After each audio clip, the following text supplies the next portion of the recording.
ആര് പറഞ്ഞു ശിർക്കിന് ഫലമില്ല? ശിർക്കിന് ഫലമുണ്ട്. എങ്ങനെ? ശിർക്ക് ചെയ്യുന്ന ആൾക്ക് ശൈത്താൻ തോന്നിപ്പിച്ചു കൊടുക്കുന്നു, ഓൻ ചെയ്ത നല്ല കാര്യമാണ്, ഗുണമുണ്ട്, നേട്ടമുണ്ട്, റബ്ബിലേക്ക് അടുപ്പിക്കാൻ പറ്റിയ പണിയാണ് എന്ന് കാണാൻ തോന്നിപ്പിക്കുന്നത് ശൈത്താൻ തോന്നിപ്പിക്കും. ഒരു ഫലമില്ലാതാണ്.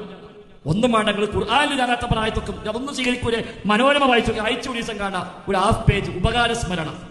എന്താ? ഉദ്ദിഷ്ട കാര്യം സാധിച്ചതിന് ഉപകാര സ്മരണം. യേശു മിശിഹായുടെ മധ്യസ്ഥ പ്രാർത്ഥനയാൽ ഉദ്ദിഷ്ട കാര്യം സാധിച്ചു. അപ്പൊ ഓണം സാധിക്കുന്നുണ്ട്. യേശുവെ കാക്കണേ ക്രിസ്ത്യാനി തേടുമ്പോ ഓനെ പ്രശ്നം മാറിയവൻ തോന്നുന്നു. എന്നാ ഈസാ നബി അറിയുന്നുണ്ടോ ഓൻ തോന്നിക്കണത്? ഇല്ല.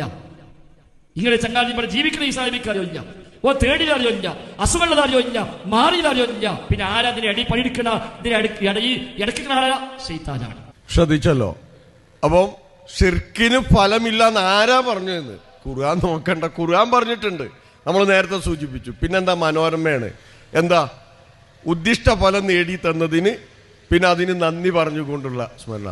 എന്നിട്ട് അവിടെ ഇയാൾ പറയുന്നുണ്ട്, തോന്നലാണ്, അല്ലാതെ അതിനെന്തില്ല, യഥാർത്ഥ ഫലം ലഭിച്ചിട്ടില്ല, ലഭിച്ചു എന്ന് തോന്നുന്നു. ഈ അനുയായികൾ ഇത് കേൾക്കൂല മുസ്ലിയാരെ. വിഗ്രഹത്തിൽ ശൈത്താൻ ആവാഹിക്കുന്ന, എന്നിട്ട് വിഗ്രഹം ചിലപ്പം പാൽ കുടിക്കും. അപ്പൊ എന്താ? ശൈത്താൻ ഉള്ളിൽ കയറിയിട്ട് ശൈത്താനേക്കാരം കുടിക്കണേ. ആരാധിക്കുന്ന ആൾക്ക് എന്ത് ചെയ്യും? വിഗ്രഹം പാൽ കുടിക്കുകയാണ്.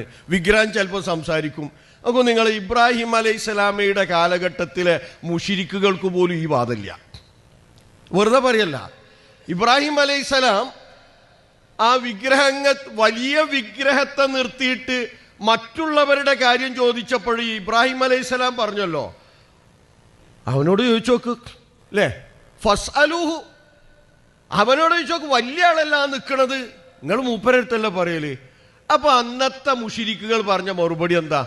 ലഖദ് അലിംത മാ ഹൗലായി അന്തിക്കും, ഇബ്രാഹിമെ എനിക്കറിയില്ല, ഇവർക്ക് സംസാരിക്കാൻ കഴിയൂല. ഈ മുശ്രിക്കുകളുടെ മണ്ട പോലും ഈ ഫൈസൽ മുസ്ലിയാർക്കില്ല. ഇയാളാണ് ഒരു സ്ഥാപനത്തിന്റെ ഡയറക്ടറാക്കി വെച്ചിട്ടുള്ളത്. നിങ്ങൾ ആലോചിച്ച് നോക്ക്, അവിടെ വളർന്നു വരുന്ന മക്കളുടെ അവസ്ഥ എന്തായിരിക്കും? ഇസ്ലാമുമായിട്ട് ബന്ധപ്പെട്ട അവരുടെ അഖീദ.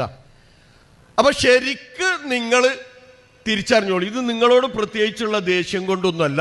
ഇനിയും ആയുസ്സുള്ള അത്ര, അള്ളാന്റെ തൗഫീക്ക് കിട്ടുന്ന അത്ര ഈ ശിർക്കിനെതിരെ, അന്ധവിശ്വാസങ്ങൾക്കെതിരെ ഞങ്ങൾ സംസാരിച്ചു കൊണ്ടേയിരിക്കും. ഇല്ലെങ്കിൽ ഈ ഏർപ്പാടുകൾ നിർത്തണം.